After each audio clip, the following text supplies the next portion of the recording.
This is your home for the most competitive football in the state of Michigan. Your home for the most comprehensive coverage week in and week out. This is the Mac Attack with Zach and Zach. Zach, it is week 5, and in this odd COVID season, that means it's championship week, baby. Absolutely. We are here. This is the last MAC game. And, Zach, for what it's worth, the last MAC Red game, going forward, even as things normalize, hopefully a year from now, remember the new format in the Macomb area conference, 5 straight division games. So you're going to have to run this gauntlet every year. You'll just have more games on either side. Yeah, and so this is kind of what we should be expecting from here on out. Yeah. And as we've seen the Red develop, we've talked about this all season long, Grossmont South has just made it such a tough division, even harder than it was. And week in and week out, you're going to just be battle tested. Yeah. Yeah, and there's no specific title game, Zach. There is one game that will produce at least a co-champion, and that game could produce a solo champion, but there are some other factors there that could play into that. Zach, we have our power rankings coming up in just a couple of seconds. We'll have our first Benefit Sports Box Player of the Week. It's exciting. We'll take a look at the snooze to you playoff picture. Not a whole lot of change, though. A couple little shifts we'll talk about, and then, of course, we'll look forward to the final week of MAC Red play, week 5, coming up in just a few minutes, including our Elma College game of the week. But, Zach, let's start where we always do on Wednesday, power rankings. 1. Zach, this was not an easy week. You hope that as the season goes on, people like you and I hope for more clarity. That's not what's happened this season, and it's not totally surprising that has not happened when you consider factors both external and internal, how competitive this league is, and just the things that have gone into this season before. Certainly, the MAC Red, knock on wood, has gone pretty smoothly, right? I mean, we're 12 games deep right now. All 12 have played. Zach, I've got Dakota at number 1. So much balance on both sides of the ball. I don't know what the long-term injury issue is going to be with Caden Sloan. He came out early last week. Certainly, he brings so much to the table, 5 touchdowns on the season. But, I mean, you look at what DJ Stepney can do, what he did do offensively. We'll talk more about him in a little bit. And certainly, he is not alone on that side of the ball, offensively or defensively, right? There's all kinds of weapons on that team. It's really hard to find a weakness when you look around. I mean, even at special teams, right? Guys like Colin Kralip, who picking up D1 offers, very consistent kicking field goals. And so I really like what I see from Dakota right now. I've got them at number 1. Yeah, I mean, Zach, Dakota is definitely a solid football team right now. They're sitting at the top. They are the only team here. Eric Reese, Clinton Roberson. It's impressive, but I'm going to go in a different direction for my number 1. I'm keeping Stevenson up there on my list. I got Stevenson at number 1 in the power rankings. Now, Stevenson, one of the teams this is bold. It is, but look at it this way. They are one of the 3 teams that could potentially win outright, depending on what happens. There's only 2 teams in that conversation, and in that top 3 conversation, where that could be their situation, only where they 2 win teams outright. can win outright, right? And Stevenson beat Dakota head to head. They're sitting at 3-1. Mm-hmm. I had them ranked higher than Dakota in previous weeks. They won last week, so I don't have any. I have nowhere to go but up for them, considering what happened with Chippewa Valley this past week, who was my clear number 1 last week. How things have changed. Stevenson, number 1 for me. The Titans, I think, still have a very good opportunity to finish this MAC Red on a strong note as they take on the Blue Devils. Yeah, and that's going to be a fantastic game. All right, Zach, I've got Dakota at number 1. You've got Stevenson in the top spot. 2. I've had Grossmont South towards the bottom all year. They've moved up incrementally with me, but after what they've done over the last couple of weeks, and really over the first 4 games in the MAC, I mean, Zach, we're talking over the last 3 years, white, red, 13-1. I mean, what Tim Brandon in this program has done, and when you realize, I was talking to somebody the other day, I was at work, and we were talking about high school football, and I mentioned that Grossmont South was in the red, and there was like a wait a second. just based on size. How Totally. is this possible, right? And you see how this is possible. They have an argument to be number one, and Zach, they're going to get a chance to make that argument on the football field this Friday. They're the second team in that conversation that we talked about with Stevenson and Grosse Pointe South, the only two teams that could win outright. They're going to play each other, and Zach, you could have had Grosse Pointe South at number one. To be honest, at this point, because of the way things stack up, Dakota, Grosse Pointe South, Stevenson all have an argument to be at the top. Again, with Dakota's talent and with the way Grosse Pointe South, they play this very blue-collar style of football. You don't often associate Grosse Pointe and blue collar, but you do associate that blue collar, especially defense, and that's kind of a buzzword. What does that mean? I don't really know. Aren't all defenses kind of blue collar? I mean, it feels just like the workhorse behind the entire team, and that's fair. But I guess what blue collar in the defensive term, what that means is good. There are no bad blue collar defense. Nobody's like, oh man, that team sucks. They have a blue collar defense, right? Nobody ever says that. But this MAC conference, the red all the way down, but especially at the top, it's always been predicated on strong defense, right? It mirrors the Big Ten, which is no surprise. Hello, Midwest, and so Grosse Pointe South fits in so nicely. And so I've got them at number 2, and I'm so impressed. I'm so impressed, and maybe I shouldn't be. Not that I shouldn't be impressed, but maybe I just wasn't paying close enough attention. And so this shouldn't be a revelation in week 5, but hello. No, Zach, let's be honest. The expectation for Grosse Pointe South was that they could be competitive in the red when they were entering their first season. And I thought they would be, right? Yeah, we definitely thought it was going to shake things up a little bit, but let's be honest.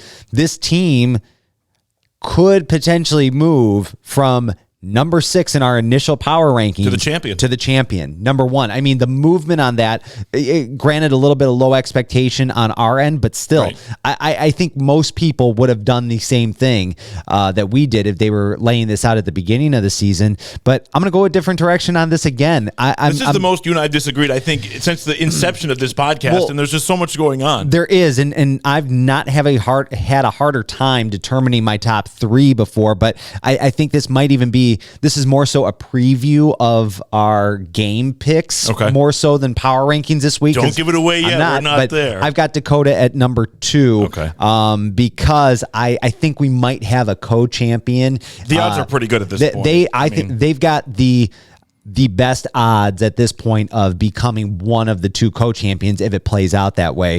They have the best odds of becoming a champion, period, right? Because the other 2 are going to have a very difficult task ahead of them. Right. It's not going to be all 3. Let's just put it that way. There's going to be some potentially some shared trophies and accolades here. But either team, nobody's turning down a co-championship. Dakota at number 2. They look like the best all-around team to me right now. That's what it feels like to me too. And playoff bound. I think they've got the best opportunity of going deep. But Dakota's a great program. We saw it last year. We're seeing it again this year. Right. Coach Bauer knows what he's doing over there. There's no surprise there. But yeah, that's who I got number 2. But I've been wrong before. Well, you and I both. I've got Grosse Pointe South at 2. Zach has Dakota in that spot 3. Zach, this is where I have Stevenson. They're still one of the best teams in Macomb County. I'm not taking that away from them. They're still a contender. They still have a chance to win a MAC Red championship. And look, after last year, they went 5-4, eked into the playoffs, eked out of the first round, and then ran off to the state semifinals.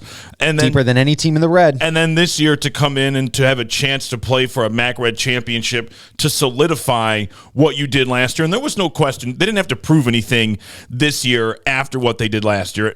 Last year's season speaks for itself. But to come in and again continue to be competitive, to continue that momentum, it's been a lot of fun to watch. This may not be fair, but as my mom has taught me since I was a very little kid, life is not fair, fortunately. With Jordan Ramsey, Zach, you saw him last week in the sidelines, crutches, air cast. That leads me to believe that he's probably not going to play this week. I don't know what that means. 2 weeks out, 3 weeks out. I'm not a doctor. Thank God for everybody else in the world. I am not a doctor. But again, these are power rankings, and in the moment, it feels like, and we know, and we'll talk about this in a minute, that without him, He's not the end-all, be-all. None of these teams are predicated on one player. Not even Grosse Pointe South, who has one of the best players in the country, is predicated on one person because, Zach, that's not how football works, especially in a division that's as talented as this. But you can't tell me that not having him, Jordan Ramsey, it doesn't change things, right? And it does. It does. What you've seen from Kwiatkowski is so good. But just could you imagine both of them? And so that's why I have them at 3. But again, they've got a chance to win a championship. I was going to ask you, Zach, if Ramsey's healthy, if he was playing, would you have Stevenson higher? Yeah, having that extra threat. That's such a tough question. All of these are tough questions because these power rankings, there's going to be somebody who puts Grosse Pointe South at 1 and completely shakes up our power rankings as well, even though we disagree. And it's a fair question because I don't know. It's almost like, and maybe this also isn't fair, but the way my mind works, who knows?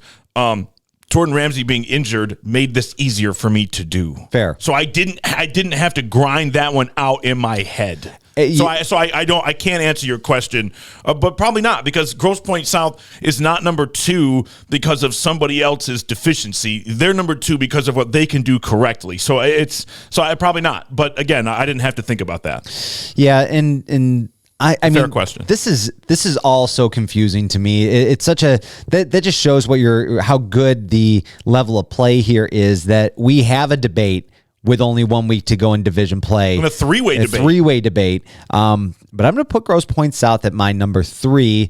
Like I said, do they deserve to be ranked higher? Probably. Am I foreshadowing my picks? Possibly. Stop saying that. At the end of the day, I hope people please continue to listen. I'll take it in a different direction. Will Zach pick Romeo over Dakota? We'll see. But no, I've got Grosse Pointe South at number 3 on my list, and it's a crapshoot, guys. Come on, we could have rolled the dice on any of these teams right now. But one team that with Grosse Pointe South, I just don't think I've seen enough consistency. I mean, the games against Eisenhower and Romeo, okay, great. You got those wins. No problem. The Chippewa Valley one, though, that was surprising. The way they forced turnovers, man, Chippewa Valley still was able to gain offensively at almost 400 yards, but they couldn't convert it into points, and that made the difference. Yeah, and that is more... I just don't know what happened to Chip that game. I thought that was going to be an outright victory, and we would know a whole lot more. It came down to the last couple plays, actually. But gosh, you want to talk about the teams that have just been slipping a little bit here. Yeah, this is where I have Chippewa Valley, Zach, and you could make the argument. I mean, I think that they'll make the argument that, hey, look, we're still one of the best teams in this conference. We should be higher. I don't disagree. I don't either, but to me, if we're talking about power is being able to win a championship. Power is being able to go out onto the field on Friday night and claim a MAC Red championship. There are 3 teams that have that power, right? And Chippewa Valley just isn't one of them. It doesn't decrease the skill level they have. It doesn't decrease the potential that they have into the playoffs, right, Zach? But it does, in the moment, to me, put them at 4. And it's a big drop. I had them at number 1 last week. So did I. I don't think we said, what's going to happen week in and week out, just like last season, we're taking Chip. That was towards the tail end of midway through the season. That's what we were talking about because their offense was clicking. Unreal. They went in and they beat the Stevenson team that I have number 1 in my power rankings. Right. So the argument is there, but at 2-2, it's tougher to make. It's way tougher to make. From a weaker position. You're a businessman. You know what that's like. Arguing from a weaker position, you can still succeed, but it's not as easy. The numbers are not working in their favor at this point, and considering that they're playing Eisenhower, the 0-4 team, you don't get to. We know they're probably going to get a win in their last game. But remember, Zach, it won't do anything. But remember this: Week 6, ML King comes out to Macomb Township. And so that's a great test for them going into playoffs. Absolutely. You may not get a total test from Eisenhower. You might. They looked, Eisenhower, believe it or not, we'll get them in a second. They looked better last week. And I've got a question for you after we go in through the power rankings, and we'll wrap that up. I just want to kind of put a pin in that because I got a question for you when we come out of power rankings. All right, so Zach and I were jumbled 1 through 3, but I think we're going to agree here on out at 4. We've got Chip. Next. 5. Look, the Romeo Bulldogs, Zach, they're 1-3. They had their chances against Stevenson. That was the other reason that I had Stevenson a little lower. It wasn't just Jordan Ramsey, as we look backwards a little bit here. Look, Romeo is a team that is not a void of talent. They never have been, right? And as long as, even before Reines and then Reines and Couch, going back to Ganfield, I mean, this team's always had talent. It's not always been as good as it's been over the last 16 years. There's no doubt about that. But, Zach, this is a team that prides itself on mental discipline, and for whatever reason, it's lacking. Yeah, it feels like it's missing right now. That little something extra feels like it's gone. 13 penalties last week. I think they had 13 turnovers going into last week's game. Yeah, only maybe 2 turnovers at the last game, which is an improvement. But when you're saying only 2, I'm not saying that it's not an improvement, but 2 turnovers is consequential. And we're talking about games where they've had, I think 5 was their high point. I mean, they won, 6. They beat Eisenhower with 6 turnovers. Yeah, they're only win on the season. Too many mistakes, and I've got them at 5. They're I don't want to say this. They're lucky that Eisenhower has played the way they have, because otherwise, in a regular season, this would be 6. Yeah, and all of these teams are experiencing a season unlike any other. Bizarre, all of them are. This is a toss up. You see. Even in a game against Stevenson, Romeo was down with that team till the very end. Yeah. There were a few questionable calls. There was an opportunity to make a last minute drive to tie the game at that point. Turn it over though. Yeah, and that's you know how that goes at the end of the game. You're forcing stuff. You're gambling. You're taking a little more risk than you normally would. But that comes down to just like clock management and how do you play use it. They were trying to use the sidelines to their advantages, and it just wasn't working. Discipline. Yeah, and that's clock management also falls under the discipline category. Yep, and that's what we're not seeing. That's coaching discipline. We're seeing a Romeo team that just does not look like the Romeo teams of the past. It's very bizarre.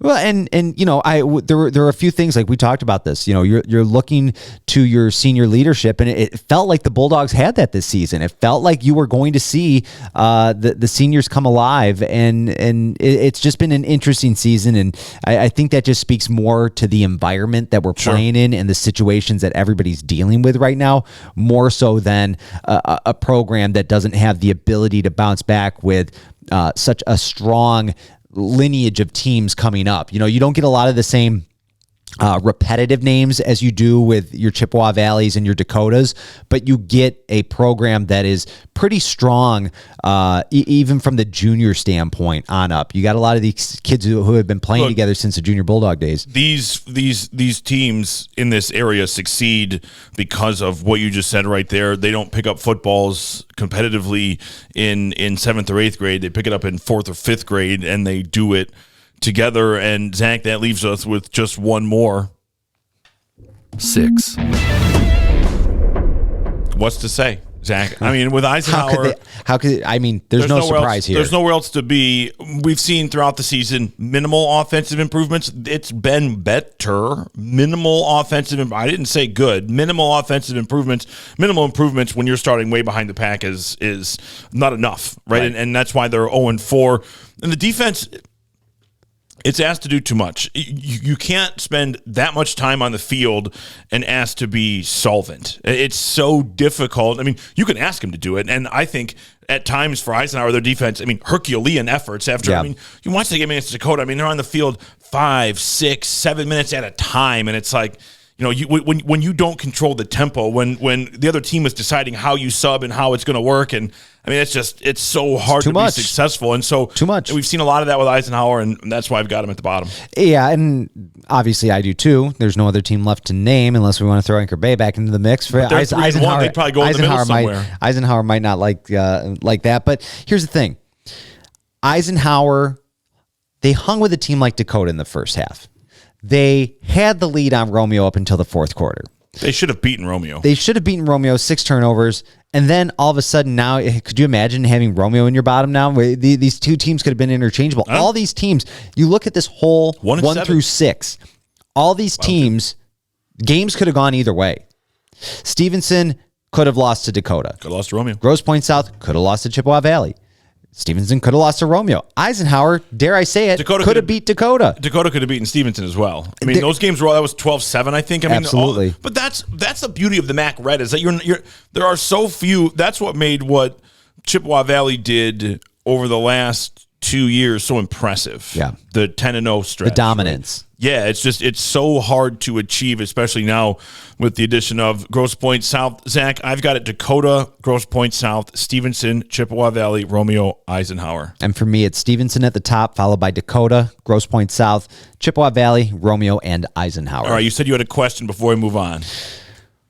Which team, if you're in the locker room, which team has the most disappointing season? If you're that team, if you're Eisenhower. There's no you think doubt. so? Yeah, without a win. I mean, all expectations. Because I think all of these teams, Zach, in the red had the same expectation: win a MAC Red championship. And The field, they talked about it. We heard it. They thought the field was wide open. Yeah, it was for the first time in a long time because it was always Chippewa Valley, Chippewa Valley, Chippewa Valley, and then Romeo before that. I mean, and you see what Eisenhower has done, what Dakota's done in the past. I mean, yeah. And so I think it's got to be Eisenhower. I mean, look, I think you just invert the power rankings, right? I mean, it would be different if there was some catastrophic type fall. But I mean, for Eisenhower, you come in with the best defense in the league. You've got some questions on offense. And, you know, if you're Eisenhower, you'd hope to be where Chippewa Valley is right now, probably 2-2, 3-1 on a really good run. But to be 0-4 and heading into a game against what I think is going to be a steep challenge this week against Chippewa Valley, a team that's reeling after last week. The prospect of having to beat Chippewa Valley to avoid an offer just makes a tough time in the locker room. But I think Romeo's probably not too far behind that.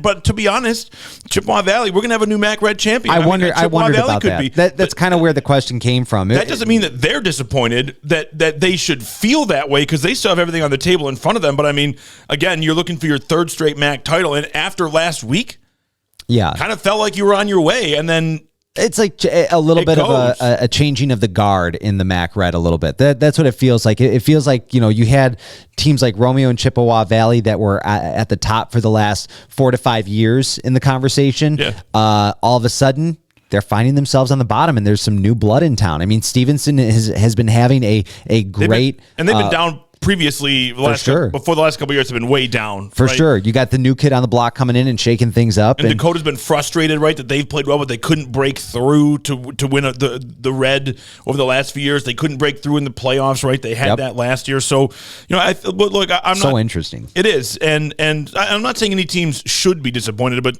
to answer your question, to me it would be Eisenhower. Just the prospect of 0-5 is unpleasant. Hey, Zach, for the first time, Player of the Week brought to you by Benefit Sportsbox. And remember, you can go to benefitsportsbox.com, promo code MACATTACK, all one word, 10% off of your first order.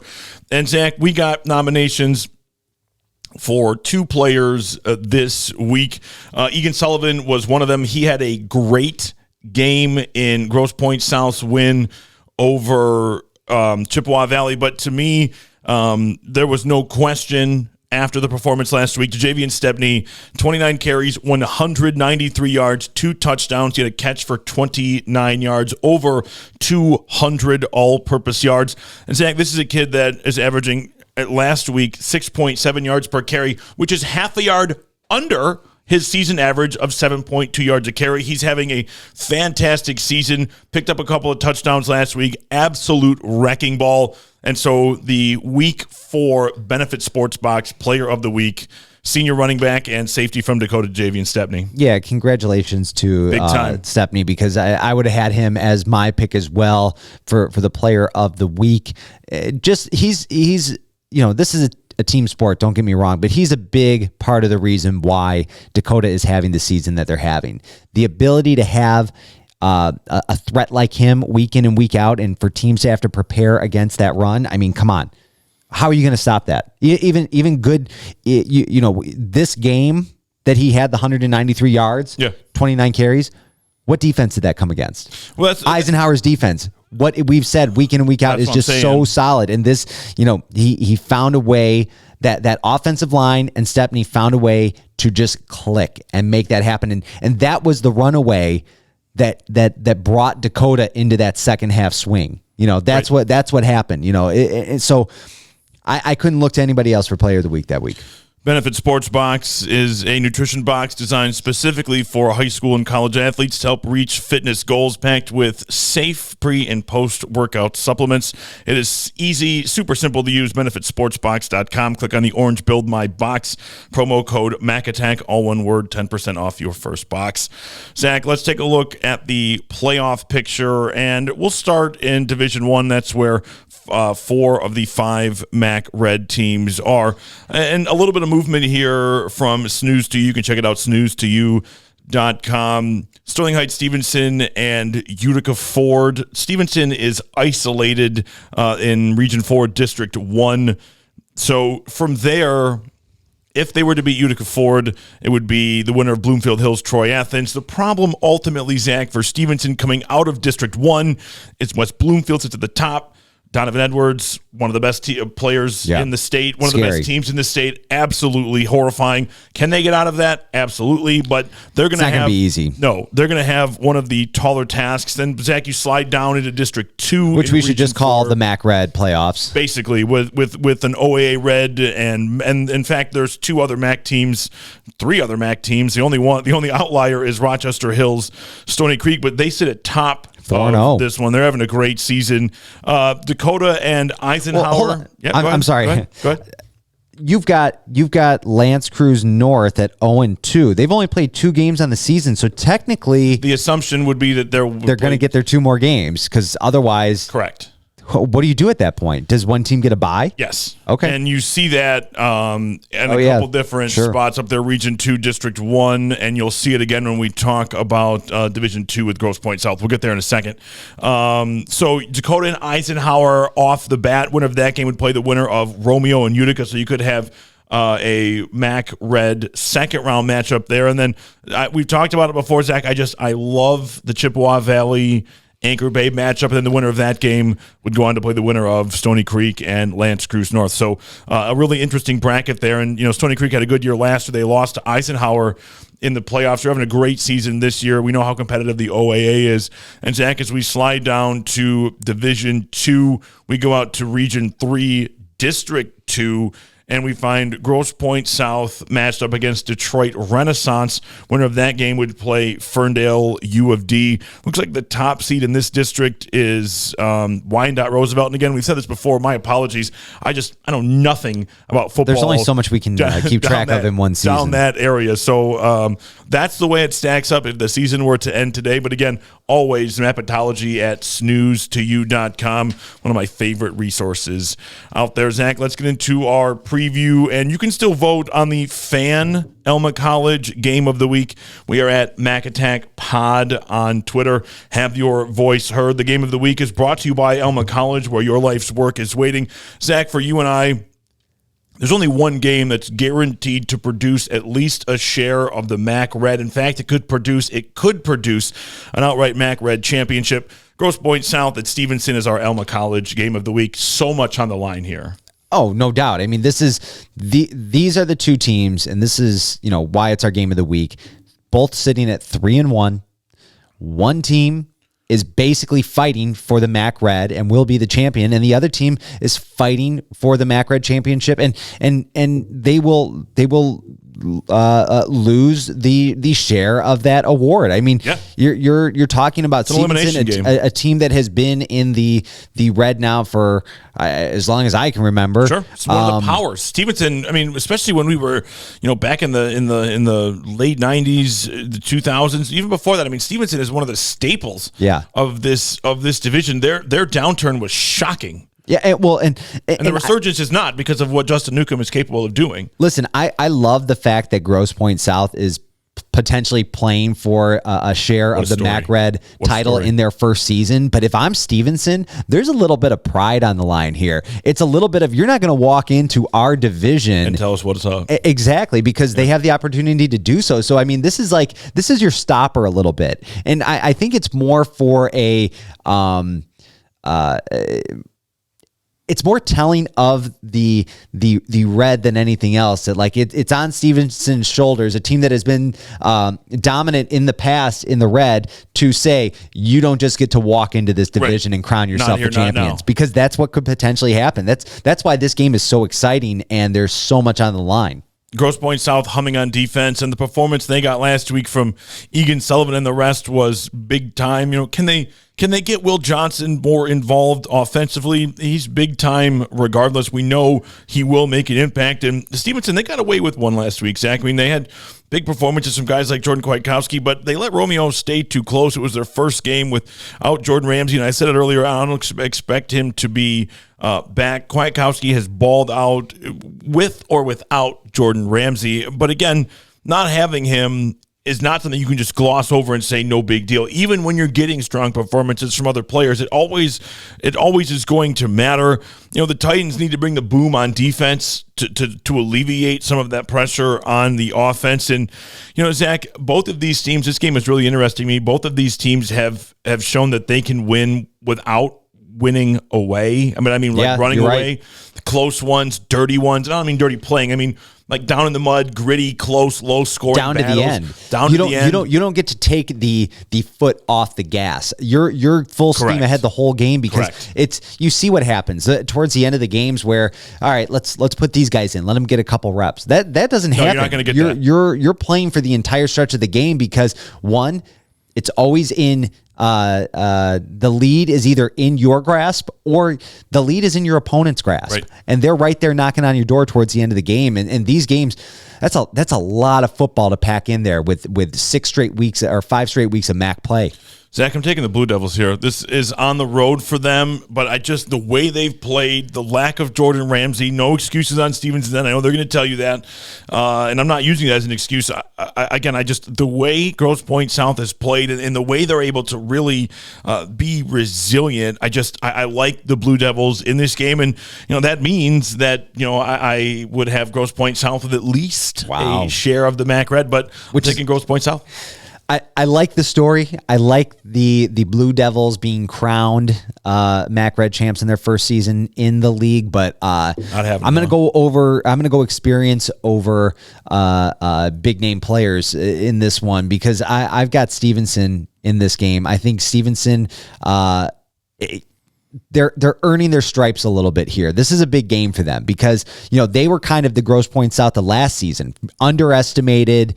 Really went into full swing at the end of the season, finished strong, made playoffs, made a run. This is the culmination of what we saw last season. This is everything. Agreed. And not having Ramsey, that's a huge factor. That is going to play into this. This is not going to be an outright win for Stevenson, like we talked about. These are going to be similar to the other games, but I'm going to go with that MAC Red experience in this one. I'm taking Stevenson. The Alma College game of the week is brought to you by who else? Alma College. Travel to the heart of the Mitten and check out Alma College. You'll find a campus that feels like home with small classes and endless opportunities. The Alma commitment also means an on-time graduation guarantee, academic and career planning, and $225 to explore the world outside of the classroom. Zach, Dakota at Romeo. This is the other game that will factor into the MAC Red Championship. Romeo has a chance to play spoiler here and deny Dakota a share, which would outright whoever would win the Stevenson Grosse Pointe South game to the title. And look, I do think Dakota right now is playing the best football in the league, and they're doing it with balance everywhere. I mean, athletes everywhere. I mentioned, the Reeses and the Robersons, and we talk about the Stepneys and obviously what you're getting out of Zach Drosky. And even in small situations, obviously the offensive line, but a guy like Uko Umana, right, after Caden Sloan comes out, usually a guy they use more in the backfield to block, and he comes in and has a pretty good game. And so I just, Stepney's a beast. He's better with Caden Sloan in the lineup, but I just, I don't know, this team, and you look at Stevenson losing Ramsey. To me, losing Sloan would be similar, but I don't know Sloan's extent of his injury. I know that Jordan Ramsey was in an air cast last week. I saw it. Yeah.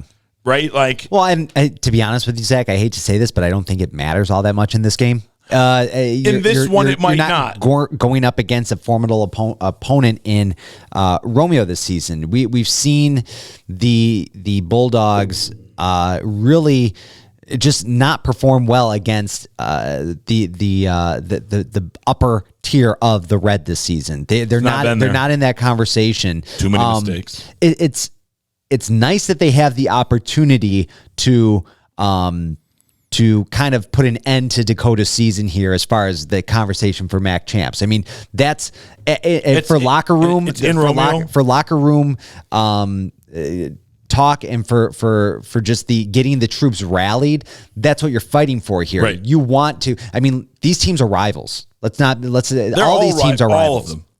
And to take that away from Dakota, that can mean a lot. That means you finish the season 2-3 on a positive note, going into your out of division play, but it's just going to be such a hard task. We've seen what's happened with the injuries. Kids trying to play both ends of the fields. Romeo's just not a big enough school at that point to really pull it off when you get plagued by those kind of situations. So I got to take the Cougars in this one. Yeah, Romeo at Walled Lake Northern to end the season. Zach, I'm taking the Cougars in this one as well. Like I said, it has red championship implications. Dakota plays accordingly. I think they know they've got a chance to lock down a MAC red championship, something that they've been talking about for the last few years now. And again, I do think they're playing better football than anybody else right now in this division. I've got the Cougars, and Zach, one more, Chippewa Valley at Eisenhower. And look, I'm not sleeping on Chippewa Valley. Grosse Pointe South, we talked about it. It makes it very tough for teams to operate the way that they play defensively. And Chip still put up numbers. They just couldn't turn them into points, right? Yards don't equal points unless you get across the end zone, and that was something that Chippewa Valley had a hard time doing thanks to turnovers. But offensively, the explosion is still there, right? We know the pop is there from that offense. We know that they can be limiting on defense. And, I'm wondering if last week, Zach, you said you were surprised by what you saw by Chippewa Valley. I was too, and I wonder if that speaks more to Grosse Pointe South and the way they play defense.